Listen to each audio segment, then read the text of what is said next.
فاعوذ باللہ من الشیطان الرجیم بسم اللہ الرحمن الرحیم کتاب انزلناه الیک مبارک لیدبروا آیاته ولیتذکر اولو الالباب صدق اللہ العظیم.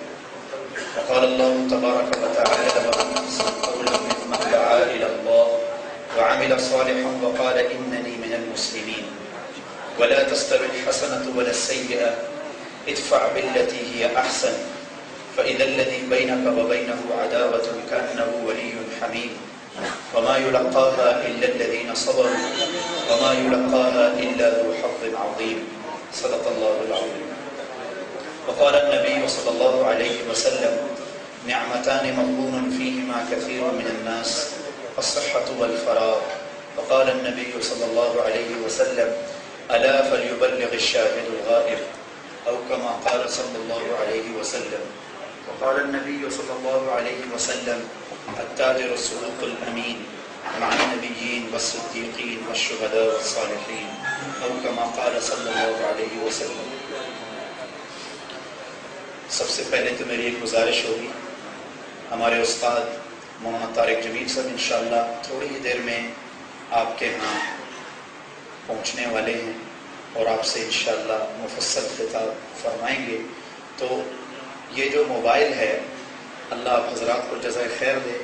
سب تاجر حضرات ہیں، بہت بڑے بڑے تقاضے بھی ہوتے ہیں، لیکن اس وقت الحمدللہ ہم اللہ اور اس کے رسول کی بات سننے کے لیے بیٹھے ہوئے ہیں.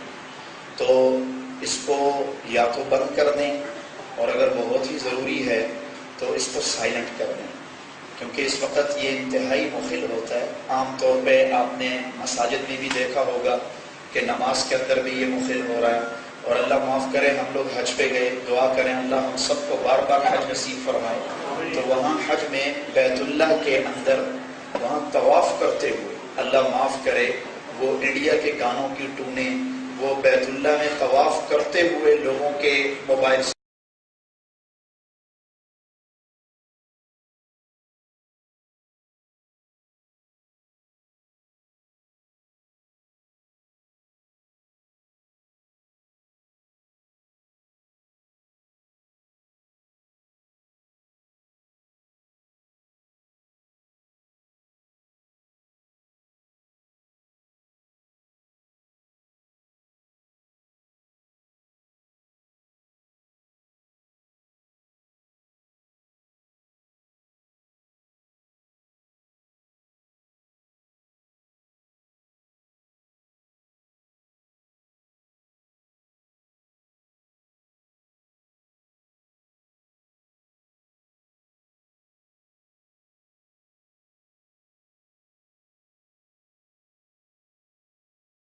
تو اب تو اللہ کے گھروں سے موسیقی کی آواز آ رہی ہے، اللہ کے گھروں سے. تو بہتر یہی ہے کہ موبائل ایک ضرورت بن چکا ہے، ضرور استعمال کرنا چاہیے. ضرورت ہے، آدمی اچھے انداز میں ٹریس بھی ہو جاتا ہے اور کئی ضروریات اس سے پوری بھی ہو رہی ہیں، اس سے تو کوئی انکار نہیں کر سکتا. لیکن خاص طور پہ جہاں ایسا مجمع ہو، مساجد ہوں، حج پہ جائیں، مدینہ منورہ ہے، اور پھر اپنی ٹونوں کو بدلیں، اچھی سے اچھی ٹونیں. ہاں قرآن نہ لگائیں، اور کیونکہ قرآن بعض لوگوں نے قرآن لگا لیا ٹون اور آذانیں لگا لی، تو وہ بھی مناسب نہیں ہے. وہ بھی فتویٰ آ چکا ہے، کیونکہ جب آپ اس کو گفٹ ٹون پہ لگائیں، چاہے آپ اس کو جو عام طور پہ لگی ہوتی ہیں ٹون اس پہ لگائیں گے، تو اگر درمیان میں آپ نے اٹھا لیا تو قرآن کریم کا ترجمہ بدل جاتا ہے، تو اور اس کا معنی مفہوم بدل جاتا ہے، تو اس سے بھی بندہ گناہ کبیرہ کا مرتکب ہوتا. پرندوں کی آواز ہو گئی، اسی طرح نعتیں ہو گئی عربی میں یا پھر اردو میں نعت ہوئی، اس قسم کی چیزیں ٹونوں پہ لگا لینی چاہیے. آدمی خود بھی وہ اللہ کی رحمت سے دور نہیں ہوتا اور مجمع بھی اللہ کی رحمت سے دور نہیں ہوتا. تو انشاءاللہ میری باتوں کو برا تو نہیں منائیں گے نا بھائی؟ تو ضرور ذرا مولانا کے بیان میں بھی اس بات کا خیال رکھا جائے. یقین کریں کہ پورے بیان میں سب کا ذہن ہی بدل جاتا ہے. بات کرنے والے کا جو ایک وہ چل رہی ہوتی ہے، ایک ترتیب، ایک ردم چل رہا ہوتا ہے، وہ بھی ختم ہو جاتا ہے. وہ جوش، وہ جذبہ، وہ سب کچھ ختم ہو جاتا ہے اور بالکل ذہن دوسری طرف چل پڑتا ہے. انسان کمزور ہے ہر اعتبار سے. اب وہ صحابہ والا زمانہ تو ہے نہیں کہ وہ نماز میں کھڑے ہوتے تھے تو تیر بھی نکال لیے جاتے تھے، اور اللہ بھی ہم سے وہ مجاہدے اور وہ قربانیاں تو مانگ نہیں رہا، لیکن جس درجے کی مانگ رہا ہے، میرے نبی محمد مصطفیٰ صلی اللہ علیہ وسلم نے فرمایا کہ دیکھو جس دور کے اندر یہ چیزیں پائی گئی، ایک میں حدیث آپ کو سناتا چلوں۔ حضور علیہ السلام کیونکہ انتہائی غمگین رہتے تھے اپنی امت کے بارے میں، متواصل الاحزان، یہ حدیث میں حضور علیہ السلام کے بارے میں یہ الفاظ آتے ہیں، متواصل الاحزان، حضور اکثر غم میں رہتے تھے۔ اور ایک آپ کو عجیب بات بتاؤں، حضور علیہ السلام غم میں اپنی داڑھی میں ایسے ہاتھ مارتے تھے، جیسے آدمی وضو کرتا ہے نا تو وضو کرتے وقت خلال کیا جاتا ہے، تو حضور علیہ السلام غم میں لمبے لمبے سانس اور پھر اپنی داڑھی مبارک میں ہاتھ مارتے تھے، اور پھر الحمدللہ علی کل حال یہ اکثر پڑھا بھی کرتے تھے۔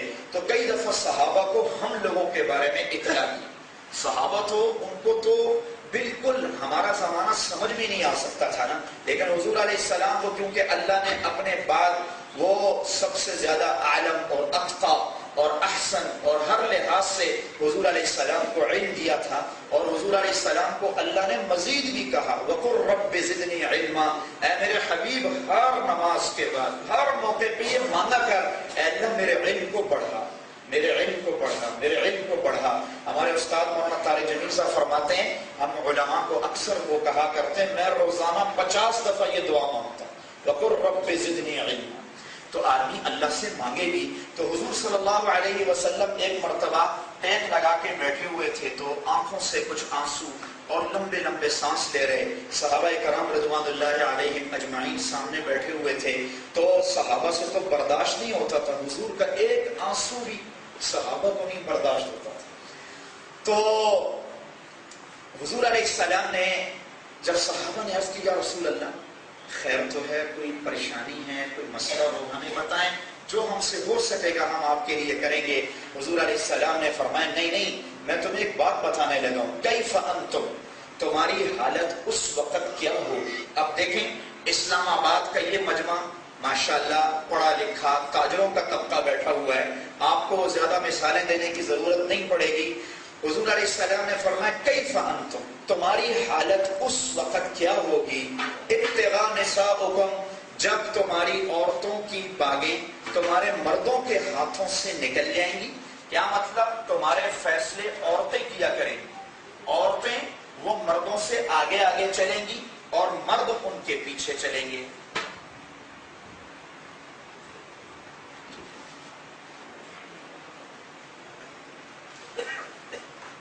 اور گھر میں مرد جو ہے وہ ماں کے تیور بعد میں دیکھے گا، بیوی کے تیور پہلے دیکھے گا۔ میں اکثر اپنے نوجوان دوستوں کو جب جماعتوں میں چلتا ہوں تو بعض اوقات پوچھتا ہوں کہ یار یہ ایک بات تو بتاؤ، جب تم رات کو گھر جاتے ہو تو ماں کو کبھی تیل لگایا، کبھی ماں کے ٹانگیں دبائیں؟ بیوی کے پاس جانے سے پہلے، بیوی کے کمرے میں جانے سے پہلے کیا ماں کے پاس جاتے ہو یا بیوی کے پاس جاتے ہو؟ باپ کے پاس جاتے ہو یا بیوی کے پاس جاتے ہو؟ میں کئی نوجوانوں سے پوچھتا ہوں کبھی باپ کو تم نے تیل لگایا یا ماں کے قدموں پہ تیل لگایا یا ماں کو کبھی دبایا؟ تو وہ آگے سے مسکرانے لگتے ہیں اور وہ نوجوان کہتے ہیں مولوی صاحب آپ عجیب بات کر رہے ہیں، باپ کو تیل لگاتے ہوئے شرم آتی۔ تو میں اکثر کہا کرتا ہوں ہم لوگوں کی بھی اب عجیب حالت ہو چکی ہے آج کے نوجوانوں کی، جہاں ہمیں شرم کرنی چاہیے وہاں ہم بے شرم ہو جاتے ہیں، اور جہاں ہمیں شرم نہیں کرنی چاہیے وہاں ہمیں شرم آنے لگ جاتی ہے۔ اب بازار میں حضور علیہ السلام نے فرمایا اپنی آنکھوں کو جھکا کے چلو، شرم سے چلو، ہاں۔ لیکن آج کا نوجوان وہ بازار میں چلتا ہے، ہر ایڈورٹائزمنٹ پہ پہلی بات تو ایک عورت سجی ہوئی ہے۔ آج کل اللہ معاف کرے عورت اتنی بے حیثیت ہو چکی ہے کہ وہ ماچس کی ڈبیا ہوتی ہے نا، اس کو بھی بیچنے کے لیے، اس پر بھی ایڈورٹائزمنٹ کے لیے عورت کو سجا دیا گیا۔ ہمارے رائمنڈ کے ایک بزرگ ہیں الدتہ صاحب، وہ ایک دفعہ کہنے لگے دیکھو مولوی صاحب جب کسی کو دعوت دیا کرو نا تو اس کو ایک ٹافی کھلا دیا کرو۔ ایک لطیفہ سنانے لگا، ایک ٹافی کھلا دو، اکرام ضرور کرو، مسلمان کا اکرام کرنا چاہیے، جس کو بھی دعوت دو ٹافی دے دو، کیونکہ آج مسلمان کے دل میں عورت کی اتنی قدر نہیں ہے جتنی ٹافی کی ہے۔ تو میں بڑا حیران ہوا، میں نے کہا یہ اچھا بات کر رہے ہیں۔ تو پھر کہنے لگے تم حیران نہ ہو، اس لیے کہ آج ٹافی جو ہے نا وہ 3 پردوں میں بند ہے اور عورت بغیر پردے کے باہر ہے، تو بتاؤ قدر کس کی زیادہ ہوئی؟